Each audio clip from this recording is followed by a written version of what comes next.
Welcome to Europe. Welcome to Utopia. Welcome to our campus in Brussels, one of our many European campuses of the University Alliance. Every 6 months, approximately, we organize a Utopia week, and this is already the 5th one. And we're very happy that finally we can invite you here in Brussels. My name is Carmen Mazijn. I'm a PhD student at the VUB, and I'm also the PhD student representative in Utopia Train. I will guide you through this opening session today. I studied in Brussels, and when I moved here, I really fell in love with the city, so I'm really happy that I can welcome you here. I also would like to especially welcome the 4 newest partners, Babes Bolyai University, Technische Universiteit Dresden, Ca' Foscari University of Venice, and Nova University of Lisbon. Welcome. It are exciting times for our Alliance. We have submitted a second application, well, an application for the second call of the European Commission, and the results should be out soon, maybe next month. But this week is about us. It's about our projects, our ambitions, and there's a lot on the program. There's networking sessions, there's sport challenges, there's also workshops, and of course, some time to work, to really get to the bottom of our projects. To kick off this week, we will hear from some leading people of the Alliance, but also enjoy some music and some dance. And I would like to invite the first speaker of this morning, rector of the Vrije Universiteit Brussel, Jan Dankaert.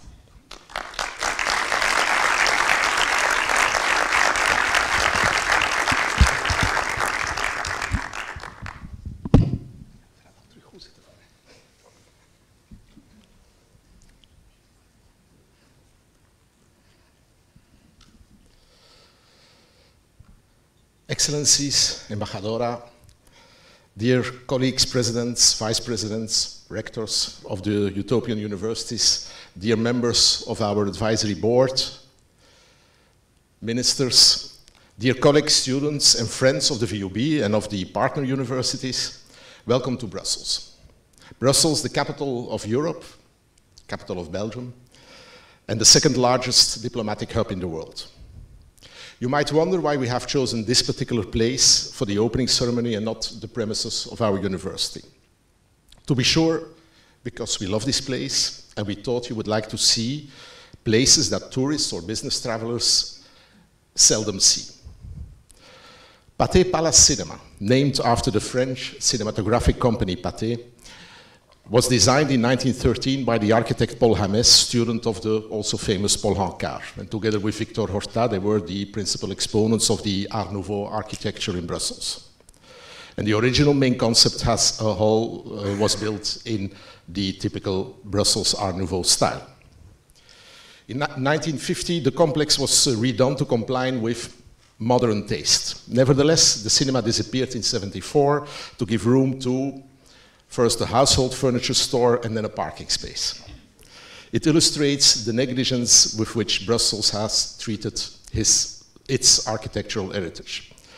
But in 2018, the cinema opened its doors again, and luckily today it is again a lively cultural center. This venue is also situated on the Boulevard Anspach, near the Place de Brocaire, maybe you passed through it, which became famous through the song of Jacques Brel, Bruxelles, in which he describes the mundane way of living in Brussels. I'm not going to sing because that is not one of my qualities. C'était au temps où Bruxelles rêvait, c'était au temps où le cinéma muait, c'était au temps où Bruxelles dansait, c'était au temps où Bruxelles bruxelait. Place Brocaire is also the venue of the Hotel Métropole, where the famous Solvay conferences took place, gathering the most famous physicists and chemists from all over the world, beginning from 1911 on. And that was unique in those days, and it's still unique today, the Solvay conferences. Einstein, Bohr, Planck, Heisenberg, and many others passed here. Did Einstein come to this Pathé cinema at those times? We don't know, but it's not impossible, because he spent often in Brussels, his time in Brussels. But the most important reason why we are here is because at VUB we think of Brussels as our extended campus, our living lab, the place that inspires us. Ladies and gentlemen, a university is more than a collection of bricks, more than a campus. It's first of all an idea, or maybe an ideal, the universitas. VUB originated in 1834 as ULB, Université Libre de Bruxelles, and in 1969 we became, as a result of one of the many state reforms in Belgium, two separate entities, albeit with similar identities and ideals. And they are still best captures in the world of Poincaré. And I prefer to quote the original in French, and this is also a clin d'œil to the multilingualism where our minister will speak about afterwards. La pensée ne doit jamais se soumettre ni à un dogme, ni à un parti, ni à une passion, ni à un trait, ni à une idée préconçue, ni à quoi que ce soit, si ce n'est qu'aux faits eux-mêmes, parce que pour elle, se soumettre, ce serait cesser d'être.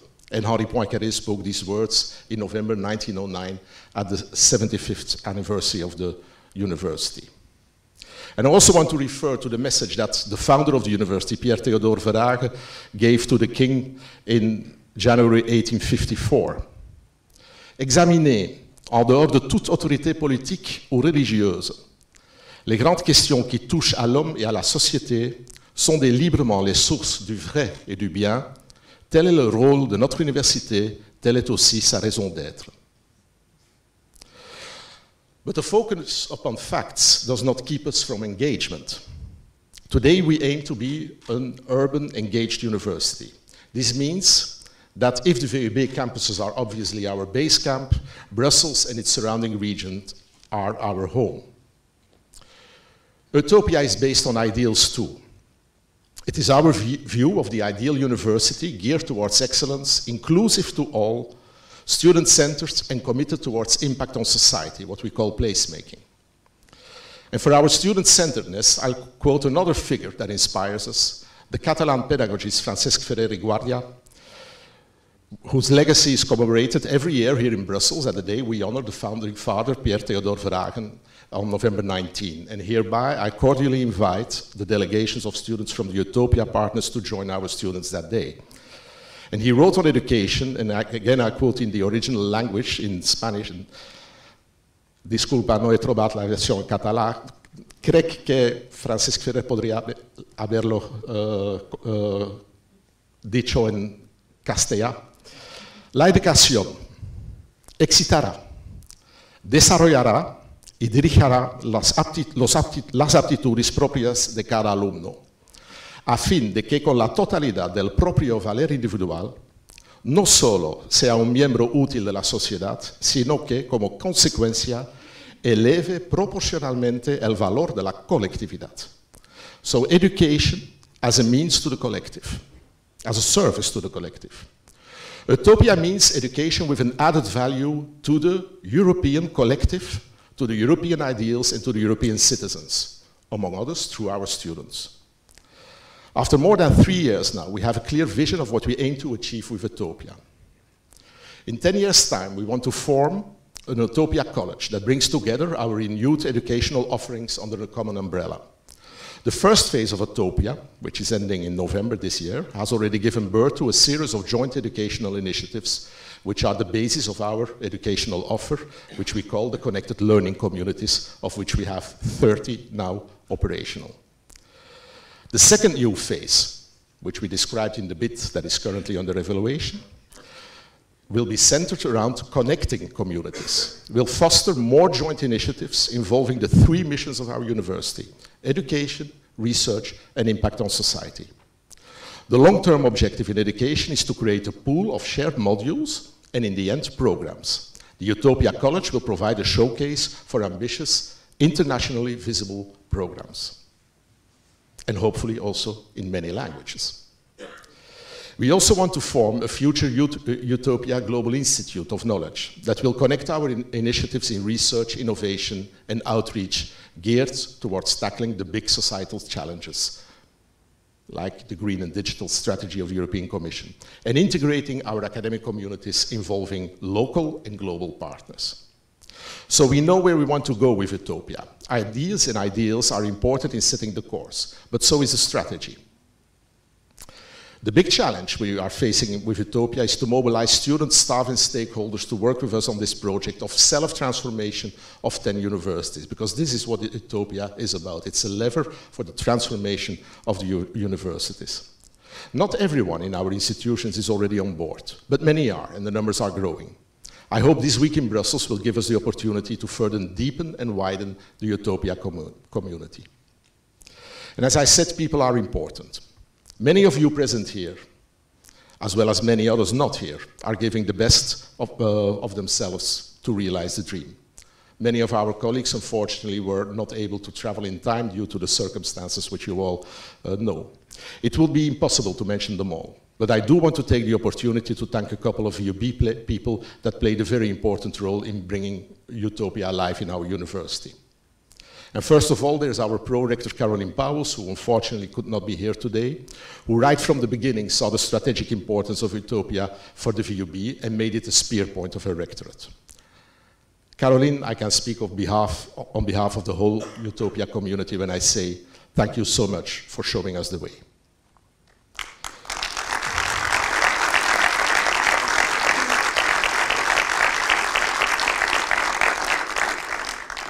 I also want to thank especially Luc van Langenhoven, who has been serving as an academic coordinator and vice president to Utopia of the VUB, and most of all, Lise de Potter, over there. A warm thank you as well, because it's been you who has been coordinating the whole Utopia week, which is indeed a huge challenge. Dear friends, we take the opportunity of this ceremony to let you sample some of Belgium's talents, because Belgium is so much more than beer, chocolate, and chicory. We have today for you a sample of medieval music. Not a live performance, but as we are here in a movie theater, we will show you some larger-than-life pictures. On the one hand, we will introduce you to the work of Adriaan Willaert, one of the Flemish polyphonists and master of the music chapel of the San Marco Basilica in Venice, teacher, among others, to Monteverdi. In that time, apparently, they did not need European funding to be international at the time, but don't tell it to the Commission. On the other hand, we also let you enjoy modern dance inspired by Mystery or the Rosary Sonatas by Heinrich Ignaz Franz Bieber that were written about 1680, performed under the direction of Belgium's most famous choreographer and VUB Dr. Honoris Causa, Anne-Therese Keersmaker, and many other distinctions. Leader of the Rosas Ensemble and of the Parts Dance School. Thank you so much, Anne-Therese, for accepting our invitation. But I will leave you again now in the hands of Carmen Mazin for the rest of the program. I wish you all a very productive and also pleasant stay in Brussels. And remember, the future is more Utopia. Thank you.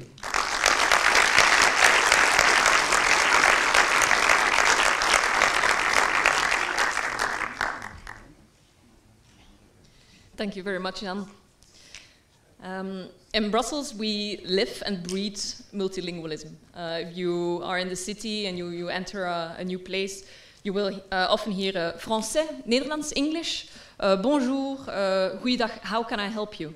Afterwards, the conversation will mix between the languages because you're not sure like which language does the other person prefer. And certain words are also depending on the language in which you first learned them. 2 weeks ago, I was in Barcelona and I heard something very similar. I saw a group of friends switching between Castellano and Catalan like every other sentence. And they explained me that depending on which language you first speak with a person, that will be then your language of your friendship. Which means that if you are in a group with people, it can happen that you each have different languages to address each other. And they just switch seamlessly without any issue. And it's really interesting to listen to that. And I'm sure that in many other cities in Europe, we have a very similar idea about what language is and how we use it. Multilingualism is also a key goal of the European Commission and a value that we foster in Utopia. And we also have a connected learning community about multilingualism from the very beginning. And I would like to invite our next speaker, Sven Gatz of the government of the Brussels Capital Region, which is responsible for finance, budget, civil service, and the image of Brussels, but also for the promotion of multilingualism. And he will talk to us about that. Please welcome.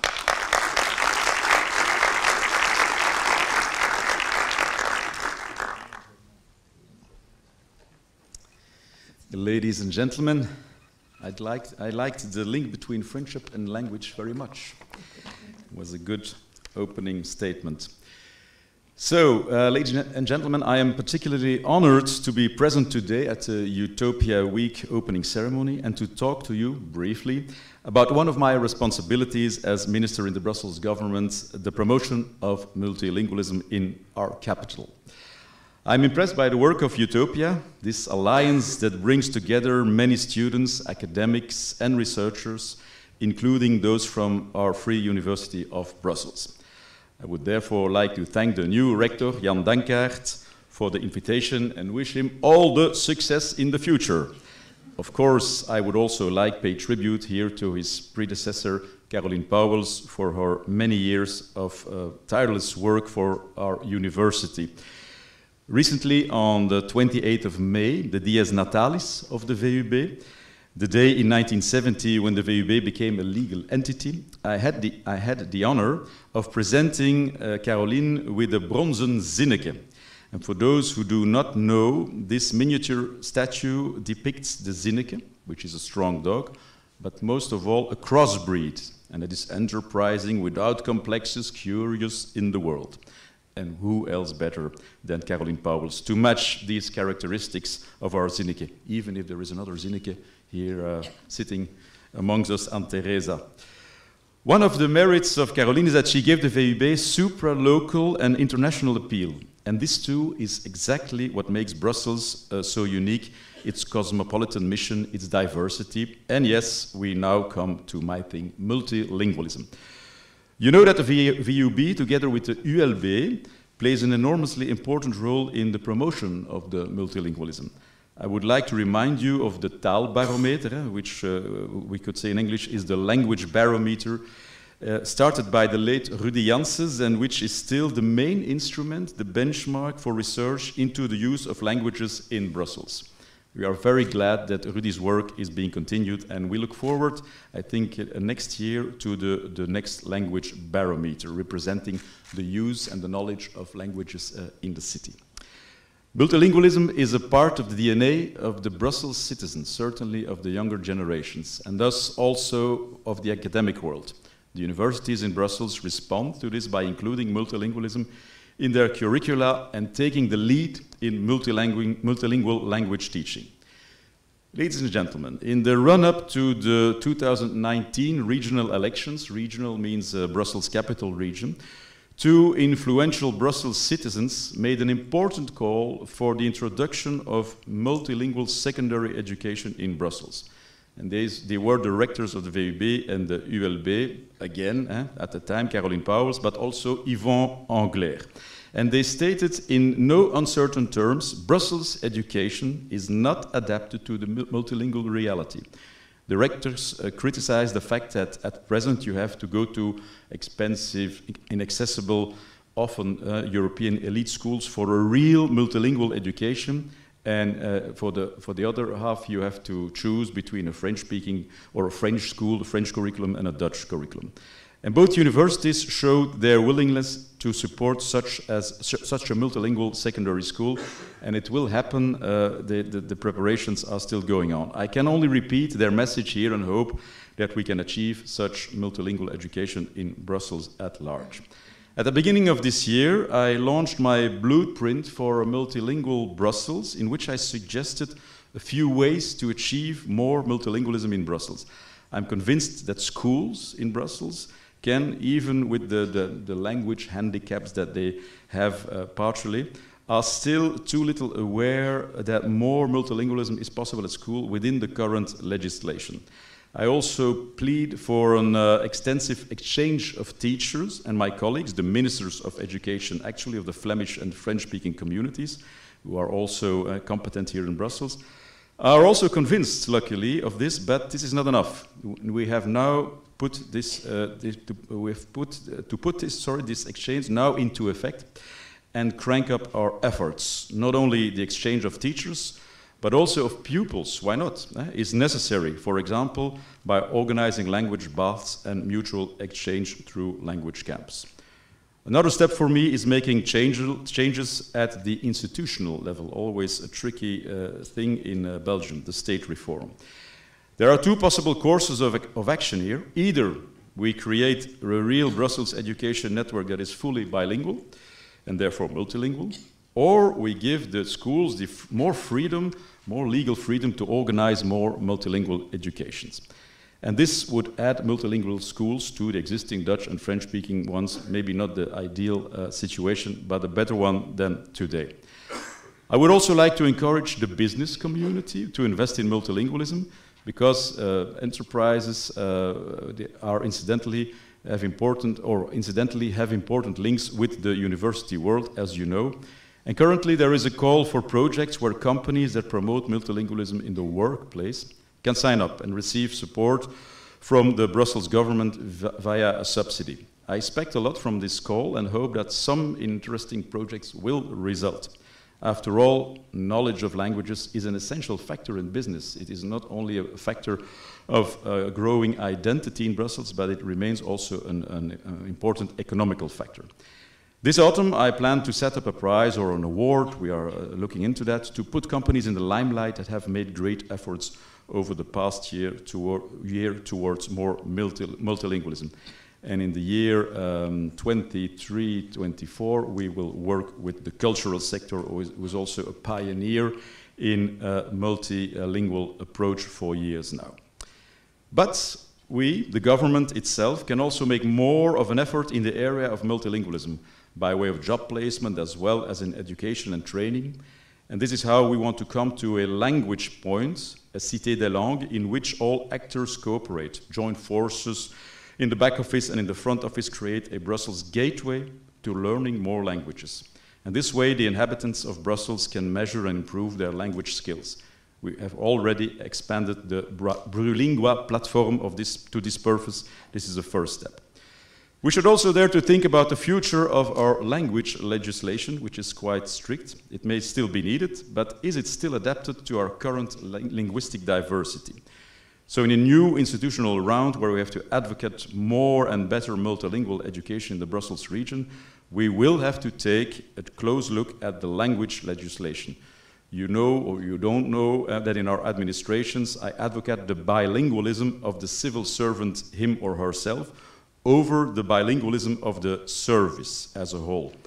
I am very happy that public services such as the STIP or a public transport company have made it a point of honor to set up their own language recruitment plan for staff, and this is the right way to go.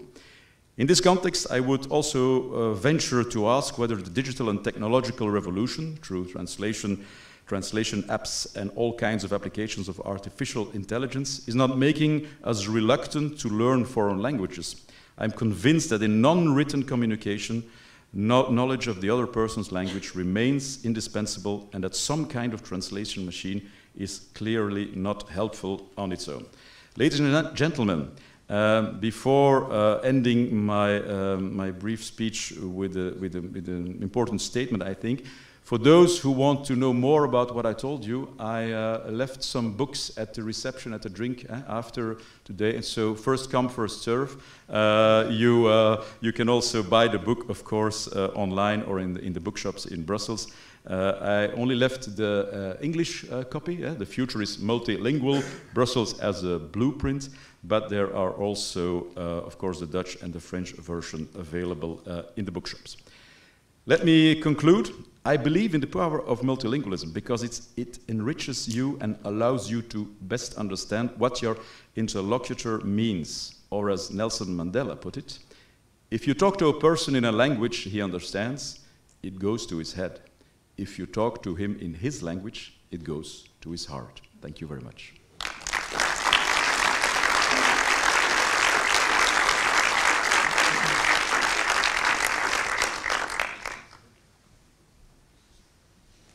I already have my copy, apparently. Thank you. Thank you, Minister Stangatz. I hope the people in the room got some ideas that we can use in EUTOPIA as well. The next element on the agenda is a panel. So I would like to invite our three speakers and listen to their expectations of this week. Please welcome VB Rector Jan Dankaert, Rector of Ca' Foscari University of Venice, Tiziana Di Piello, and EUTOPIA Secretary General Niki Mako.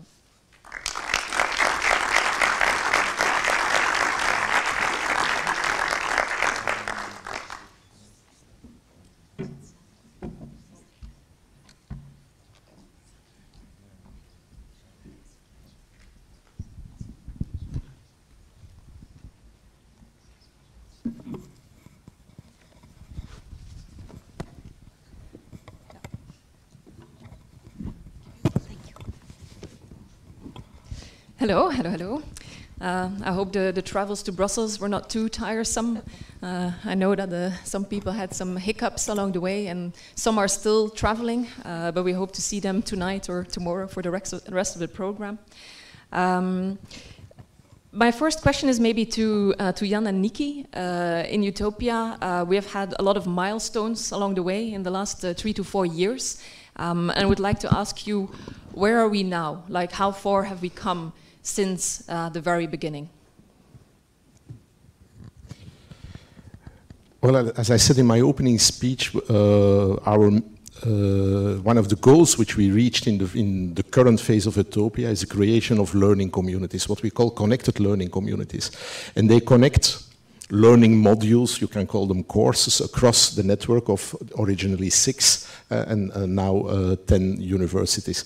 And we leave it to the communities, the professors, to decide what they do together. They can create course material together, they can offer projects together to the students can be separate, following online from their home university, or they can come together for a short period for a project or some intense summer school or whatever. Of these connected learning communities now we have 30 operational, so they come in 3 phases. They are in different stages of maturity. The first 6 which we are now in their most mature stage, and the last 12 which we selected are just starting up.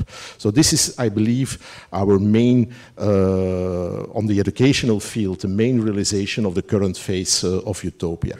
And the difference with other alliances is that we have created a bottom-up educational offer. Yeah, we did not create joint programs or joint degrees, which is, with all the different legislations in the 6 and now 10 countries, is a nightmare. So we circumvented that by connecting the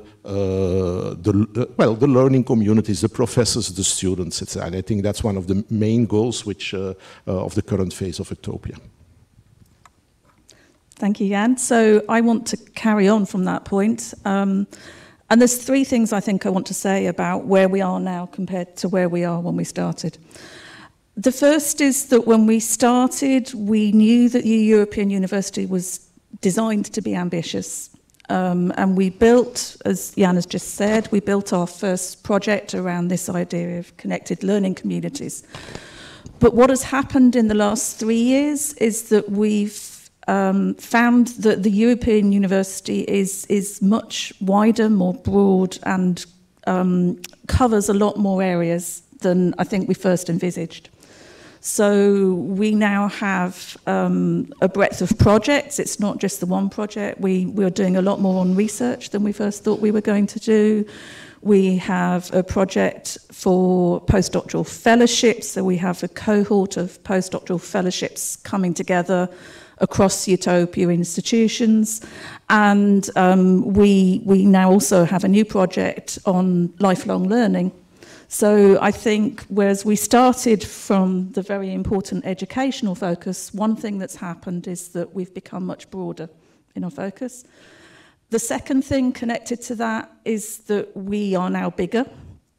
We've welcomed 4 new partners in the autumn, so we've enlarged from 6 to 10, and they've brought with them new views, new energy, and a different perspective on what we do. And I think that has energized us and really helped us to look forward to the future.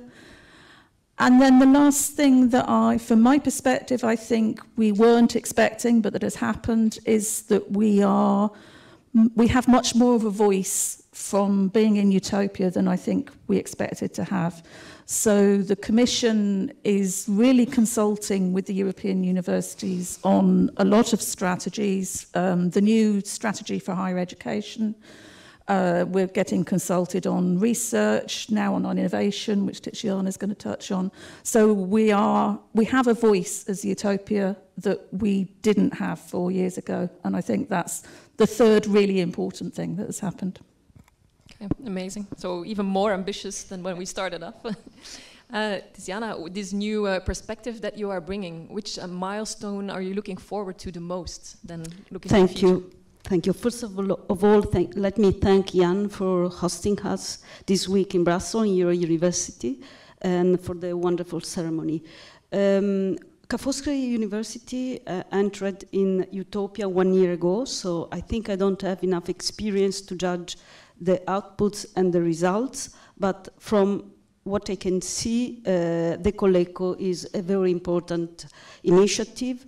It is a bottom-up initiative, so the professors cooperate in order to give their programs to the students. The second asset of EUTOPIA, I think, is the involvement of the students, and my hope is that the students may contribute more and more to the development of EUTOPIA. So empowerment of the students, PhD students and young people is very important to me. And I think that EUTOPIA, last week there was this summit of the Commission here in Brussels. Jan was there with me and some other colleagues. EUTOPIA was very present, and we can have an opportunity to contribute to the new agenda for innovation in education.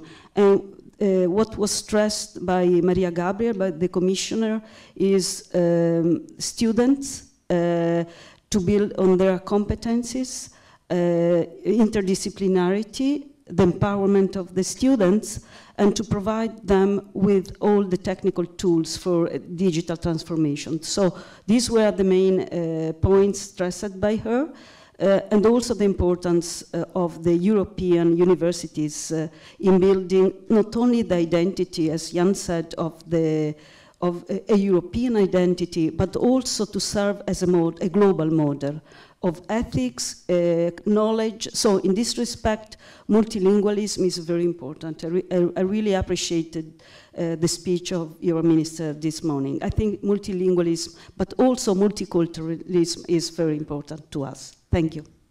Thank you. I hear students, which I'm personally also very happy about. If you would have a couple of hours free in your agenda, I would like to invite you as well to the event organized by the EUTOPIA Student Think Tank. It's in the schedule. But back to our panel, what is the session that you're looking forward to the most this week? Who would like to start? Can you pick? Is it a difficult question? For me, the meeting with the rectors, of course, because we are going to plan the new strategy. Of course, we are still looking forward to the result of our bid, and this moment is very important, but we decide to go on anyway. Well, maybe for me, the advisory board, we have an international advisory board, which means also that EUTOPIA, the alliance, is open to suggestions from outside in order to, well, to give this external view to improve ourselves. I just want to hook on what Tiziana said about multilingualism, but when she speaks about multilingualism, it's not free. Tiziana, which is the rector of the University of Venice, actually speaks Dutch and Chinese, so that's, we truly are a multilingual community, but I think maybe I'm running ahead now of future questions. But one of the challenges is that in our offer, both in education, research, we often think to this lingua franca academica, which is English, and we should think about how to integrate also other languages. If I counted well, we have 13 or 14 of them, because in some of our universities, like in Babeș Bolyai, they are teaching in 4 different languages. So we have a huge language offer within EUTOPIA, which we should exploit more in our offer. But that's truly a challenge in order to organize that in a practical way. Sorry that I diverted from the original question. So do you have a favorite session for this week? Or the advisory board. Oh, yeah, the advisory board, yes, okay. Sorry. Nikki? Thank you. So I'm going to go beyond the board meetings, which happen in the next 2 days, and I'm going to say 2 things. Unfortunately, some of us need to leave early to go over to the event being organised in Paris, so I won't be at the sessions at the end of the week. But 2 before I leave. One is that we have a meeting of our vice presidents for research on Wednesday. They've met, I think, once before, but this is the first time that the new partners, hopefully, will be joining that meeting. And it's a really interesting group to talk about the future of our research strategy. As Tiziana said, we're talking a lot this week about future strategy. And the second I wanted to highlight is a group that not many people probably know there's a lot of work going on, which is our human resources directors. One of the important aspects of Utopia is that we're bringing together our staff, our students, but also our professional administrative services. And this HR directors group has been doing a huge amount of work behind the scenes that probably hasn't been noticed. So I'm really looking forward to hearing from them where they are. And I think they're starting to come to some conclusions now about how they can support the way in which organisations work together. So that one for me.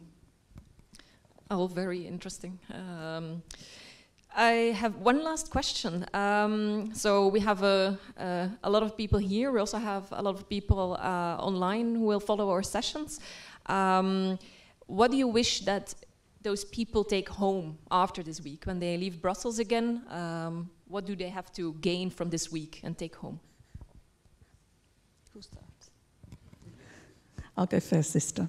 So for me, this is an opportunity for you to talk to people that you wouldn't normally talk to, even in your Utopia work. Normally, we have a lot of meetings, both in person and virtually, and it's people that you're already working with. The real advantage of these Utopia weeks is that you are meeting with people in this room, but throughout the week, from all aspects of Utopia. So my challenge to everybody is to find and talk to somebody you don't already know that's doing something that you're not working on, and try to see how that connects to what you're doing. Amazing. Another challenge next to the sport challenge? I completely agree with Nikki, and I think the role of the advisory board is very important, and we should build more cooperations with the institutions in our cities and across the cities. So this is something the advisory board can help us to fulfill. So the advisory board role, I think, is very important. One of our objectives is placemaking.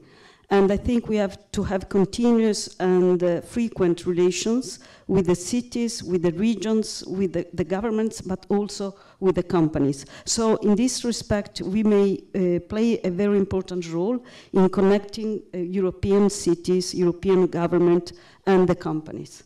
And this is, and what I would like to bring home is concrete homework for us, for all of us, but also for our colleagues, because we also should focus on the critical points of these alliances. And one of the critical points, as Nikki observed, is the relations with the faculty, with the offices, with the whole university. And we should avoid to have two parallel university, the local university, and then the European university. We should really integrate all our realities. Yeah, first of all, it's very important that we can meet physically again, and after such a long COVID period where we were restricted to online, although we kept on functioning and we kept on reaching the goals which we set. But the physical meetings with the small talk, the personal connections, let's not forget that also the Utopia network was built also a kind of chemistry friendship between the original 6 rectors is important. And so we have to build that also to take that over to the new partners. That's very important. And then secondly, I would say to all the foreign visitors here in Brussels, I hope you take something unexpected back from Brussels home, that you say, I came to Brussels, usually you have a very dull image of Brussels from the outside world. Brussels has decided that, and Brussels, etc. But I hope that you will take an unexpected thing, I don't know what will be personal for everybody, back home, saying, this I discovered in Brussels, I would never have expected that. From what I know of what's coming next in this opening ceremony, I think that might be somewhat expected. Okay, thank you very much for your wishes and your perspectives on this week. Again, Jan Dankert, Nikki McCull, and Tiziana Lipiello. Thank you.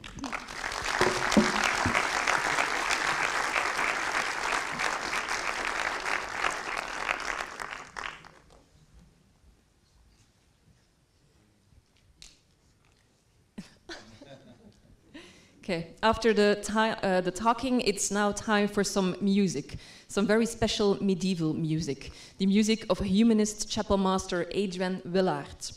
VUB researcher Auguste Bourgois and member of the polyphony ensemble Dionysus Now will tell us all about it. He speaks on behalf of Tom de Nijs, artistic director of Dionysus Now, who could not join us here today. But first, we listen.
Once I had a neighbor who looked like the morning star Diana. Truly, she looked like a queen and could make anybody love her. Dear audience, imagine the sounds of music you just heard coming out of an open window at the Palazzo Strozzi. The sottoportico under which you're taking your evening walk gets filled with this music. Inside the palace, a room filled with noblemen from Florence who come to visit Venice now and then. Invited by Adrian Willaert, famous organizer of brilliant musical evenings. As you could already guess, we are in Venice in the 1540s. During the last 15 years, Adrian Willaert from Flanders, Italians call him Adriano, has been maestro di capello in the Basilica San Marco in Venice. Although his position is seen as patriarchal amongst his fellow musicians, He doesn't seem to behave himself like that at all. He is happy to hold a place of honor in this intimate circle of composers, theorists, and printers. Especially for this evening, Maestro Adriano has brought something very special, a newly composed song for 4 voices, of which he has also written the lyrics himself. The story tells us about a young man totally in love with the girl next door. He dreams of seeing her, talking to her, and he would be blessed if he ever would be able to kiss her. Sadly, in the end, it doesn't happen. He finds himself empty-handed. His hands are filled with wind, in Italian, pien di vento. Though, to our ears, the song may seem to be quite simply constructed, sounding like a kind of Renaissance pop song. It is a prime example of a Renaissance piece of art, written not only by the exiled composer, but especially the humanist Adriaan Willaert. In times where the church is being criticized and losing its power, Willaert proudly presents his friends a song in which the feelings of an individual human being are the heart of the matter. The unattainable woman in the song references the other famous woman, Madonna Laura, the main character of the hundreds of sonnets of the Canzoniere written by the father of humanism, Francesco Petrarca. The stimulating force behind the ever-growing Petrarchism in poetry at the time in Venice was a friend of Willaert, Pietro Bembo. Being a Renaissance humanist, Willaert also refers to Greek mythology in his lyrics. He compares the woman's beauty with the gorgeous Greek goddess Diana, the moon, and he writes about her brother Phoebus, the sun, wanting to bring the earth the daylight, but leaving again shortly shamed by the beauty of his sister. Willaert composes his villanesque in Italian, not in Latin. It shows us that he wants the music to be sung by the people outside of San Marco. He wants them to understand what they are singing. The expression of the lyrics becomes the most important. Text and music become a perfect unity. Willaert teaches his pupils to reach the same. Erasmus of Rotterdam once said, "Man is not born, but made man." Willaert, who strove to shape his life as a work of art, gives his students the right environment in which to develop themselves as composers, as well as singers and organists. He himself had been given the same opportunities as a young man, back in the days where he had been studying at the Sorbonne in Paris with his teacher Jean Mouton, or when he had been singing and composing in Ferrara at the court chapel of Alfonso Annipolo d'Este for many years. Education for self-education becomes his slogan.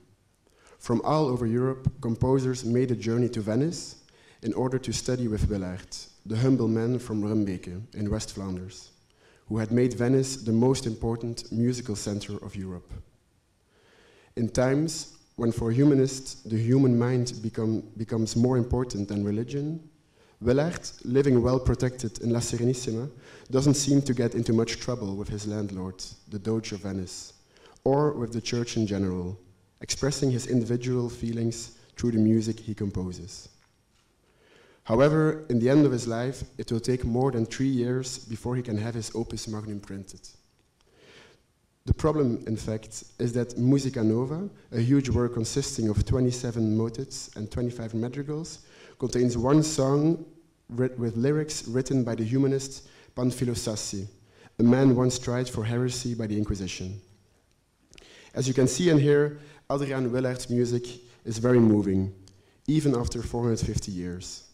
With Dionysos Now, we want to restore honor to this forgotten composer and humanist.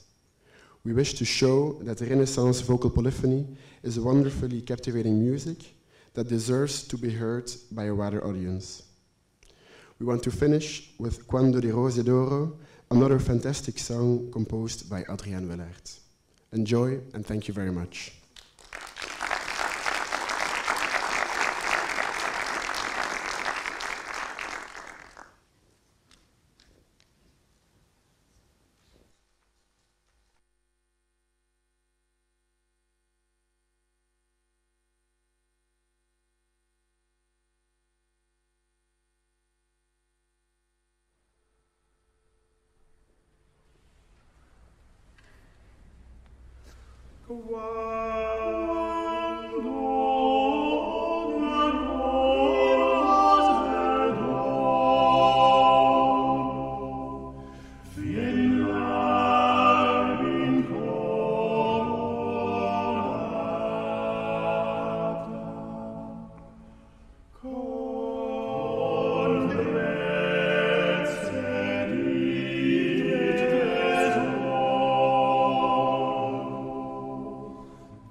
The pro-rector of UB, Caroline Pauwels, who unfortunately cannot be with us today, was one of the founding parents of Utopia, involved since the very beginning.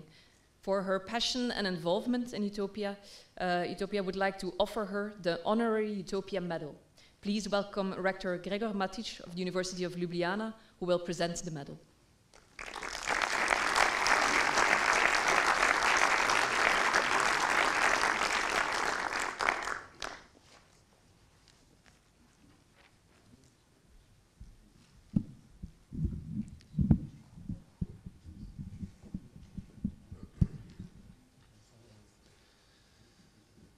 Dear Caroline, it is a great honor to be here today at this ceremony in your city, the capital of Europe, of the United Europe, which is in the heart of all Utopia members.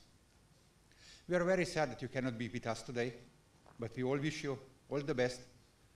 And today, we are awarding you a medal from our Utopia community, from all 10 universities gathered in your beautiful city, a small sign of appreciation for your great contribution to the Utopia. Utopia is a new way of academic collaboration. It encompasses the European values of collaboration, togetherness, solidarity, and you are one of the founding members of this association, which already does, and I am sure it will have even a more important role in the future. We invented this association from the scratch, and we thought we have to give a special recognition to all the former rectors who put enormous amount of work and energy into bringing this idea, in bringing this dream into reality. As it is written on the medal is awarded for signal service to the cause of European universities, but on the medal it is also written apose ad esse, meaning from possibility to reality. And I think this tells the whole story of the Utopia, of you and your fellow rectors, who went from possibility, from the idea, to actually create the reality of Utopia. Last night in the Brussels City Hall, we all received a print of a very inspiring speech called Enlightenment, an art of living, presented by you in 2018. What you said in this speech could be very well applied to the whole Utopia. We provide service to European society based on radical humanism. We respect diversity, which is embedded in our inclusion policies, and we are driven by responsibility towards our students, our societies, towards Europe, and towards the whole world. We are all learning from our mistakes, using these mistakes to develop even better Utopia. Utopia does nurture the idea of realistic utopia, an equal and just world for all its citizens. All members of Utopia share the same values and dare to imagine a better and just future for Europe and the whole world. And perhaps this is the moment when such vision is even more important than it was for a long time before. With the war on European soil, limiting human rights in the United States, and other worrying developments in the world, the promotion of European values, and not just imagining, but creating and striving to promote an equal and just society, the promotion and spreading the idea of utopia is of paramount importance today. This utopia, of which we are all proud members, was co-created by you, Caroline. And we would all like to thank you for your inspiration, Caroline. Caroline, thank you for your vision. Thank you for your humanism. Thank you for Utopia.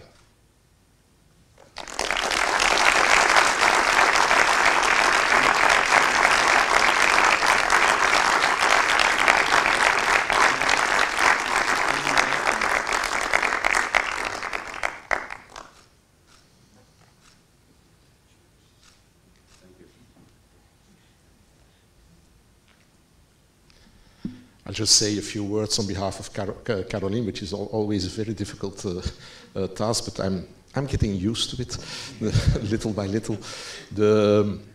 Caroline was indeed, Utopia was one of the spearheads of Caroline's policy, and when after the speech of Macron in the Sorbonne in 2017, and when she noted how the European Commission was taking up on that idea and moving very, very fast in terms of what Commission, which is also usually functioning in rather slow processes, they were going very fast on that idea of the European universities, and she immediately picked that up and told us at the VUB, Rectoral College, the deans, that we should be part of one of these alliances, that we should be in the first round, that we should submit a good project, and that should be selected, and which we succeeded in the first round of the first 17. And she always reminded us that Europe, as I also said in my speech, Europe is built on ideals, and Caroline often rereads, I'm told every year, the books of one of the founding fathers of the European Union, Jean Monnet, in order to continue to be inspired of these ideas which are at the basis of the European Union, and which are unfortunately much more valid, and the struggle is never done. We should continue to struggle and for these ideals, but because they are under even more pressure than we could have imagined a few years ago. So thanks a lot. On behalf of Caroline, I will convey the message of her fellow presidents, to which she has very close ties. And thank you very much, Utopia and fellow Utopians.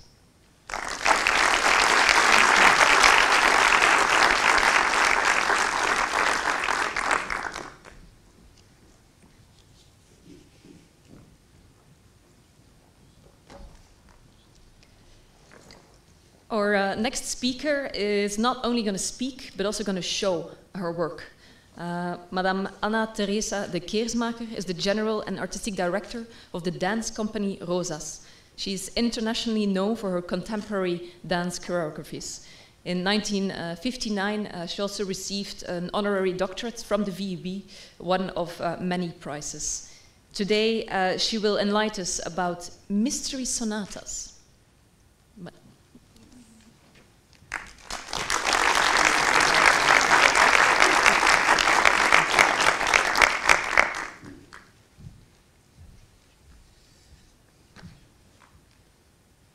Well, first of all, I would like to say that I'm honored to be here today. I don't know who I am replacing, because the question to speak here today just came a couple of days ago. And there are actually 3 reasons, and all good things are in 3, why I accepted to do this. First of all, because not in 59, but 95, I received a Doctor Honoris Causa from the VUB. The VUB was the very first university who, through this Doctor Honoris Causa, in a very official way expressed their admiration and their respect for the work I've been doing in dance. Second of all, because indeed this is Brussels. And in Brussels, I do consider it a little bit as my city. I was born here, I was raised here. The story of Parts and Roses was written here. Brussels comes from the old Flemish word Bruxel, which means a swamp. I do consider that this is a beautiful and dangerous place, a place in betwixt and between the north and the south, the east and the west. Some people say everything what is not allowed finds its place in Belgium, in Brussels. It's a place, indeed, of where there is a lot of open and hidden power, a place also where there are a lot of lobbying, and a kind of no man's land, which is always a free place, dangerous, exciting. And then third, and the main thing is because of Caroline. I got to know Caroline a couple of years ago. I remember she came to see a performance which was called Somnia, after the book of Johannes Kepler, Somnium, which means dreams. That was done outside Brussels in a park with 40 students that came from all over the world.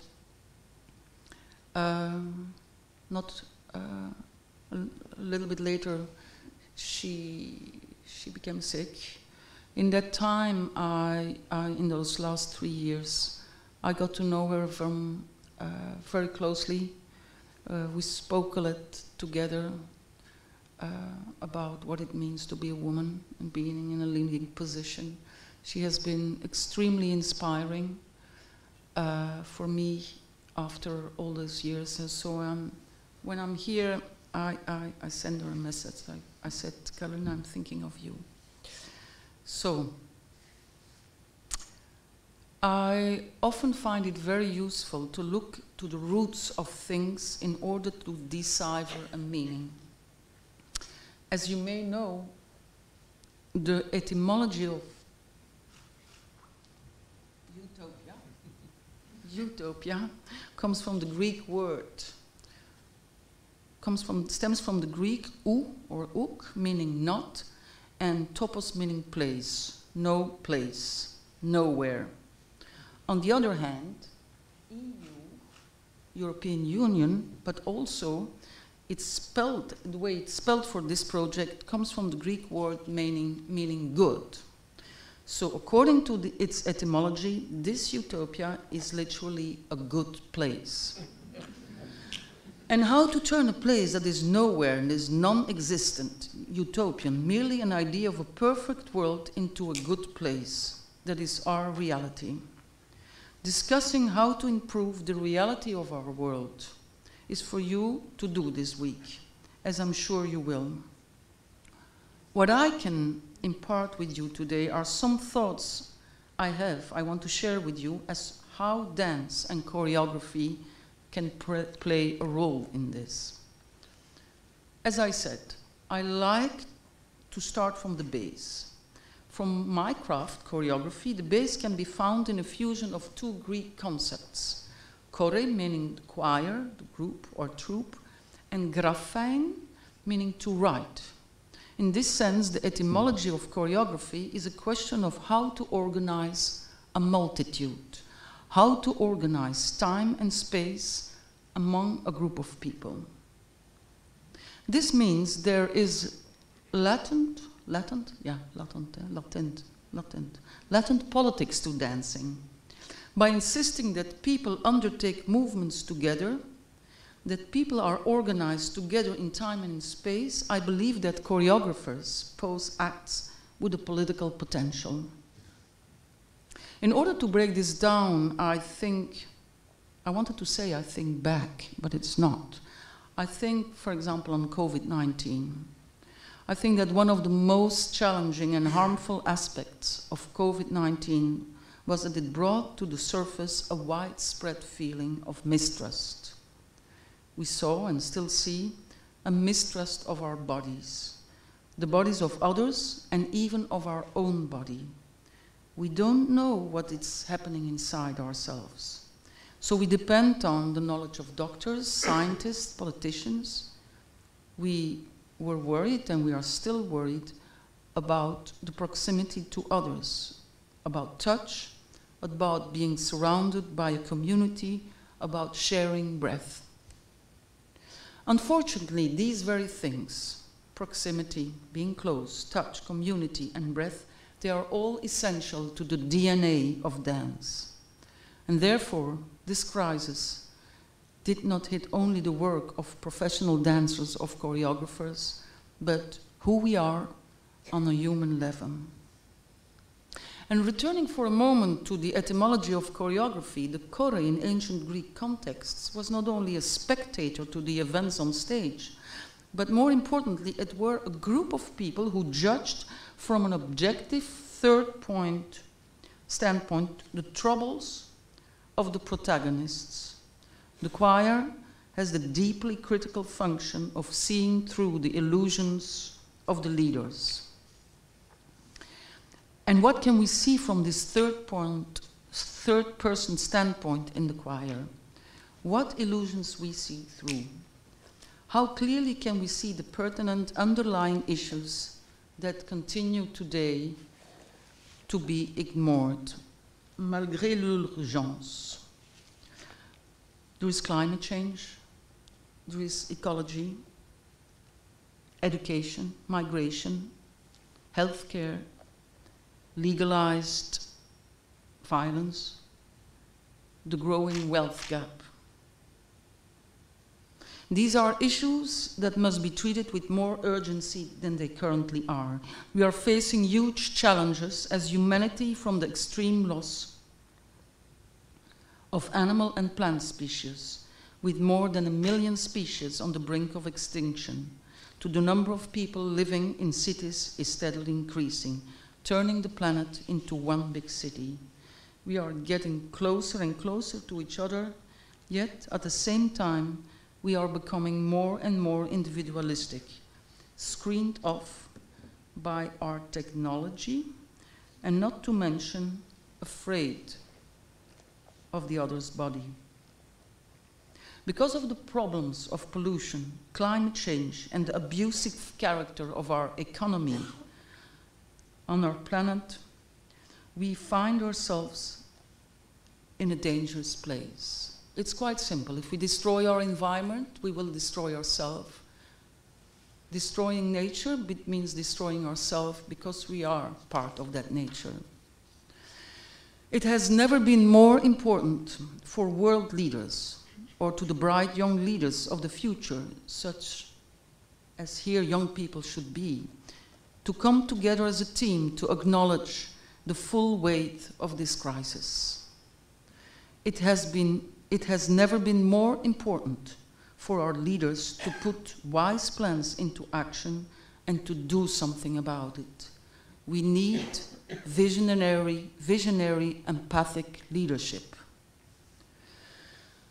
With this kind of topics, and I often end up making me think, why am I dancing and choreographing with all this happening around me? What can my work, my dancing do to help? Can it help? The question of why to continue to dance, to be in the performing arts, weighs more and more as a mode of doom thinking increases. And it makes me by moments think of that scene from the Titanic, when the violinists keep playing as the ship is sinking.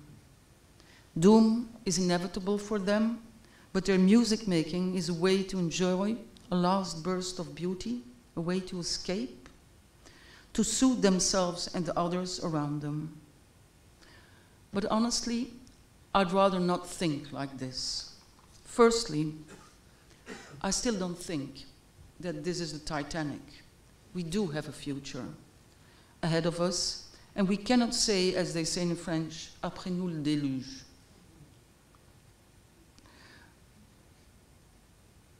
Like the violinists in the Titanic, maybe dance can do a bet on beauty and joy to us in these times, suiting us through.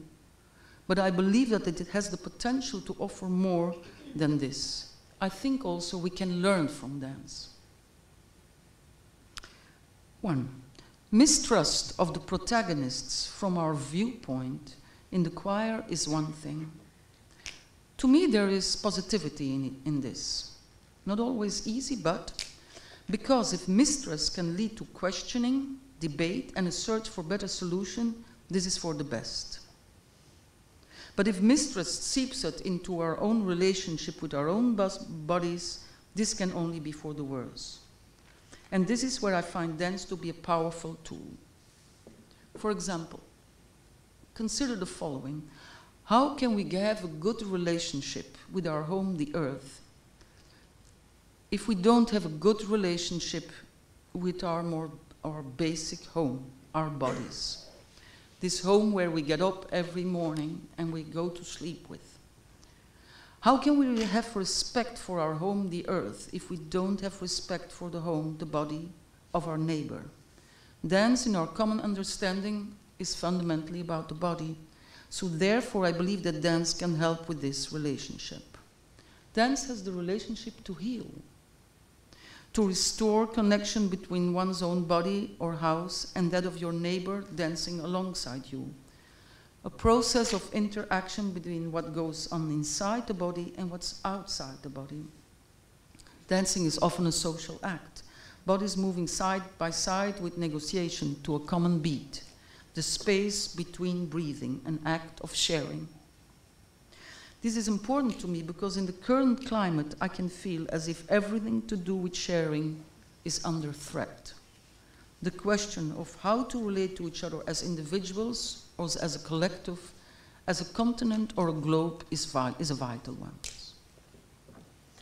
In the dancing I do, I often think of two axes, the vertical axis and the horizontal axis. The vertical axis is that what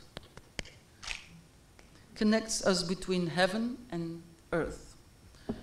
I'm grounded and I want to fly. That axis keeps us grounded with gravity, yet simultaneously uplifting us. But in dance we can defy gravity to fly, which according to the late American choreographer Trisha Brown, flying is maybe the most beautiful movement. The horizontal axis is the realm of the social. It's where we reach out to our community, providing support when necessary. On this horizontal axis, I reach, I push, I pull, I embrace, I point. This happens in dance, but also in daily life. Unfortunately, the way we use the horizontal axis is becoming increasingly complex. We know what it is like to be forced into distance from each other, but paradoxically, with less room to do so. I believe the matter of how to organize the people needs re-evaluation and re-imagination. How are we going to live together with how many people? 7 billion? 8 billion? What in the next 10 years? How are we going to reorganize the people on this planet? At the beginning of this speech, I defined choreography as how to organize a group of people in time and space. But now in society, what we truly need is reorganization of people in time and space. What we need now is a reset, to make radical shifts in order to stabilize the planet and its people.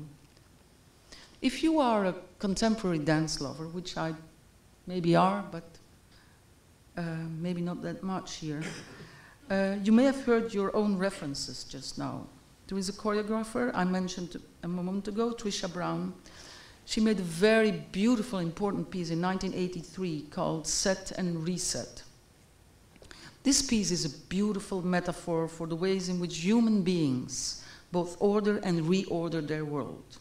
It is one of the greatest works of postmodern dance, full of complex movement and intricate composition, and there is plenty for us to learn from. It exemplifies the power of imaginative thinking, improvising, and inventing. The world needs to rewrite itself, not to rewind, but to reset for a better future. And as with any art making, from choreography, we can learn about decision making. The work of a choreographer implies making many choices. Sometimes these are large decisions that have a huge impact on where the piece will go. For example, with which music do I work? Choosing, for example, the music drumming by Steve Reich is something completely different. It will give a completely different result as the music I recently worked with von Heinrich Ignaz Franz Bieber's Mystery Sonatas.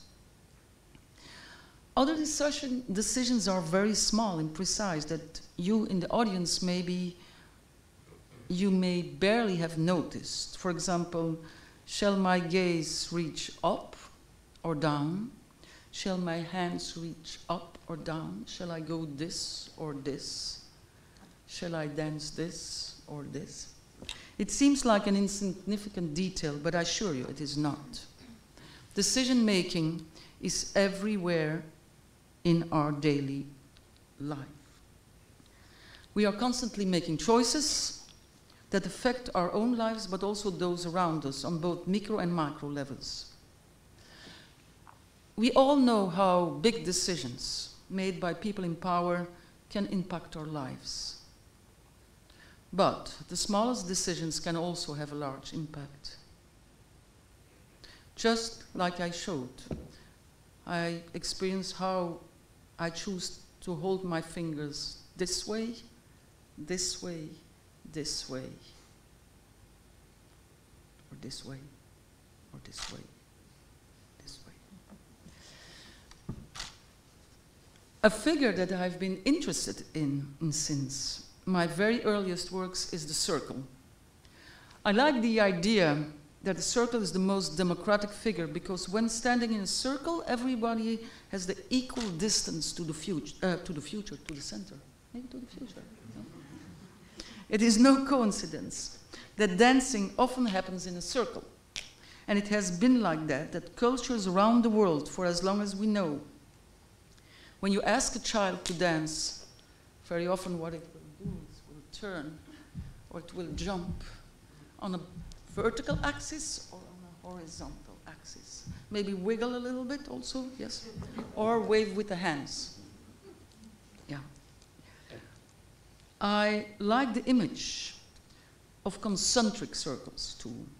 Multiple circles widening around one shared center. The central point, the eye of the storm, is both the ultimate movement and the ultimate stillness, while the circles around grow bigger and bigger with outward expansion.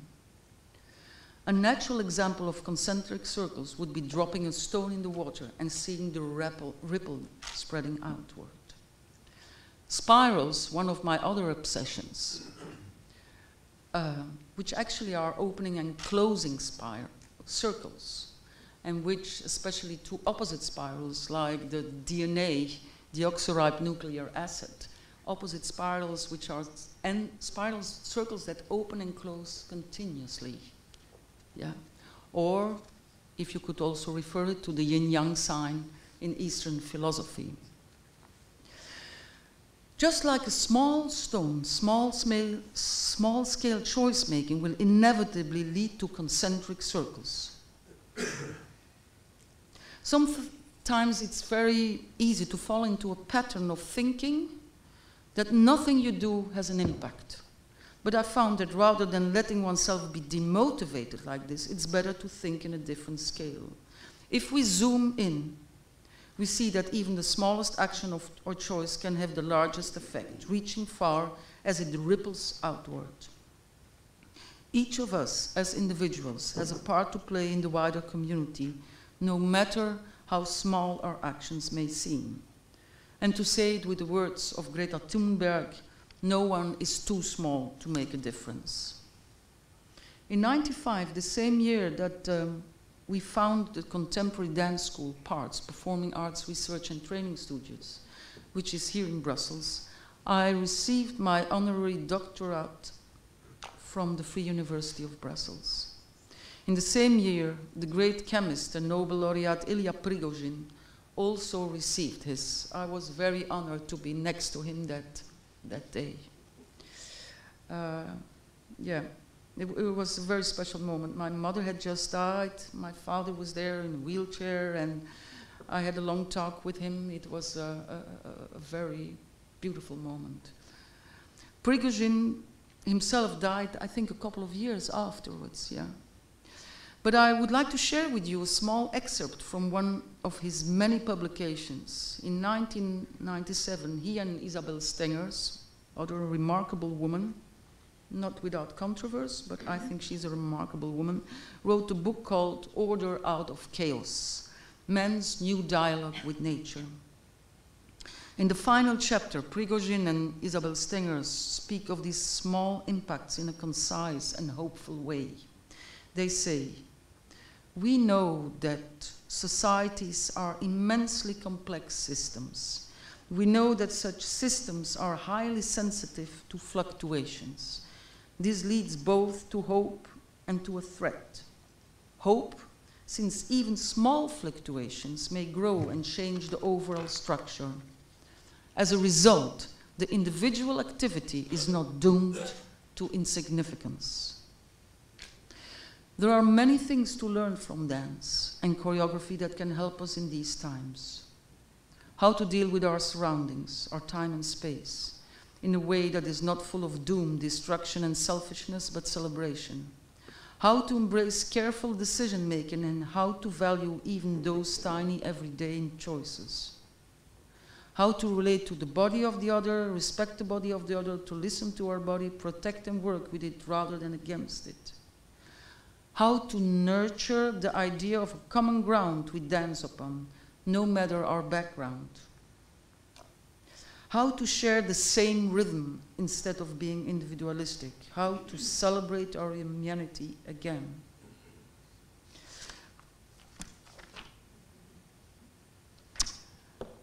I was thinking of 5 things. I rather think 5 things are better than 3 things. I would like to say, let's do a bet on beauty. It's not forbidden. I go for a sense of harmony. And harmony in the etymology of the Greek word harmony. Harmony has not to do something with aesthetics, but harmony comes from the Greek word harmos, and that means what works, like a shoulder works in schouderblad, or like une poignée marche. 3, Yoko Ono. Yoko Ono said, I think it's better to dance rather than to march through life, don't you? Make love, no war. Yeah. But 4, no love without justice. Yes. And 5, empathy. Empathy for not only all the living beings on this planet, with humility and respect. I'm not sure if any of this will bring us closer to the idea of utopia, but perhaps it's a good start. So, for the video, I wanted to show you some excerpts from a recent choreography of mine, which premiered earlier this year with the Dancers of Rosas. It was remarkable that the second excerpt of the singing was also about roses. This piece is called The Mystery Sonatas and is set to the music of the 17th century Austrian composer Heinrich Ignaz Franz Biber. In the choreography, we have been researching many geometrical patterns. I'm obsessed by geometry. And so many geometrical patterns, circles, pentagrams, spirals, triangles, the geometry of roses. The group of 7 dancers work with the opening and closing of circles, a bit like those concentric circles I spoke about. We also created bass movement phrases which act as a common language. As you will see in these clips, they're all solos. The dancers each have their own individual way of dancing. But this moment actually comes from the same base and it's shared by all of them. That means that there is like a vocabulary established that we all know.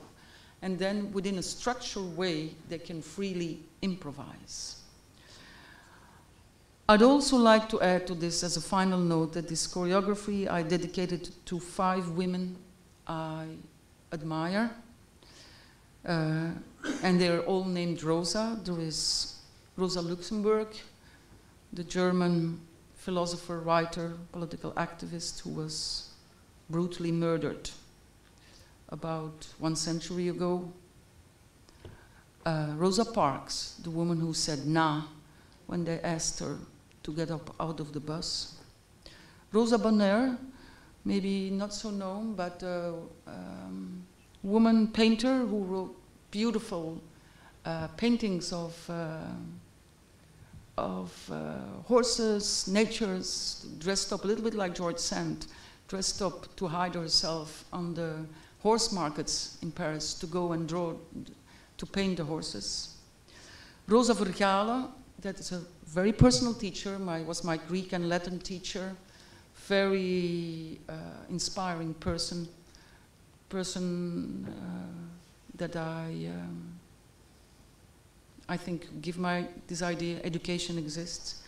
And last but not least, to Rosa, the 15-year young old climate activist, a young girl that died about 1 year ago in the Belgian floods in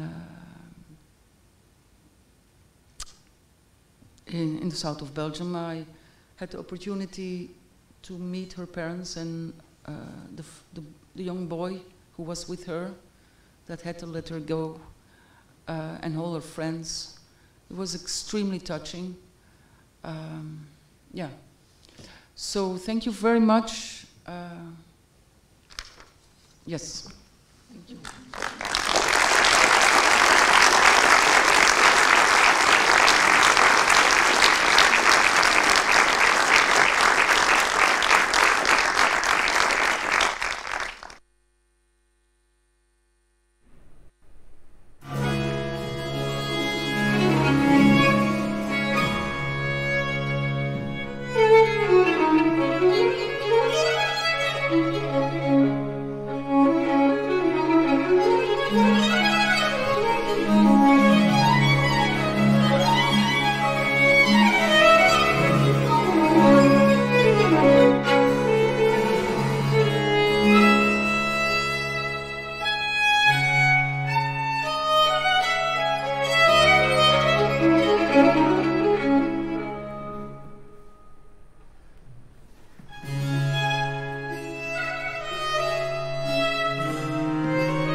Thank you very much, Anna-Theresa de Keersmaker, for your words and your art. We have now come to the end of the opening ceremony. I hope you feel already a bit at home on your Brussels campus of EUTOPIA, and that you get all the energy you need during this week after working for a couple of months online. One last thing that I'd like to add is that this week we also have a sports competition where the aim is to jointly run a number of kilometers from one partner institution to the other. So then hopefully by the end of the week we have run all around Europe. You can add running, biking, swimming. So if you registered for the swimming sessions this week, you can also log it on the app. Then lastly, I would like to thank all the speakers here today, but also the speakers and the session holders of all the sessions during this week. Thank you for your motivation and your passion for EUTOPIA. And then the last thing I'm allowed to do to close the opening ceremony is to invite you to the reception downstairs. Thank you.